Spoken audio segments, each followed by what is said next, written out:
Pregnancy அந்த டெலிவரிக்கு அப்புறம் வர வெயிட் லாஸ் அப்படின்னா இன்னொரு சைடு ஹேர் ஃபால் மேம். அதுவுமே கண்டிப்பா. பேசணும் அப்படின்னு நினைக்கிறேன். ம். அது இன்னும் ரொம்ப எக்ஸ்ட்ரீம்லி அதுதான் ஒரு மாதிரி ரொம்ப ஸ்ட்ரெஸ் ஆகும். ஆமா.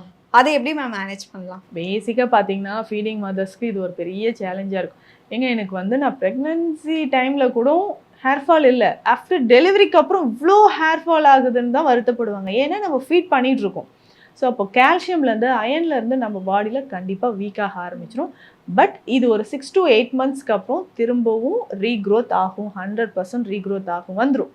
அப்போ நம்ம எடுக்கக்கூடிய டயட்ல இன்னும் கான்சன்ட்ரேட் பண்ணணும். நிறைய பேர் என்ன பண்ணுவாங்கன்னா, ஆஃப்டர் டெலிவரிக்கு அப்புறம் ஃபுட் எடுக்கிறது பிரெக்னன்சி டைம்ல பார்த்து பார்த்து நிறைய சாப்பிடுவேன் நம்ம. ஆஃப்டர் டெலிவரிக்கு அப்புறம் அது எல்லாமே விட்டுருவோம். அப்பதான் இன்னும் நம்ம நிறைய கேர் பண்ணிக்க வேண்டிய ஒரு ஸ்டேஜா இருக்கும் அது. ஸோ அந்த டைம்ல தான் நம்ம வந்து அதிகமான ஒரு அயன் கண்டென்ட் இருக்கு, இரும்புச்சத்து இருக்கிற ஃபுட்ஸ் எடுக்கணும், கால்சியம் நிறைய இருக்கிற ஃபுட்ஸ் எடுக்கணும். ஸோ பேசிக்கா விட்டமின்ஸ் நிறைய இருக்கு, விட்டமின் பி நிறைய இருக்கிற ஃபுட்ஸ் வந்து கான்சன்ட்ரேட் பண்ணி எடுக்கணும்.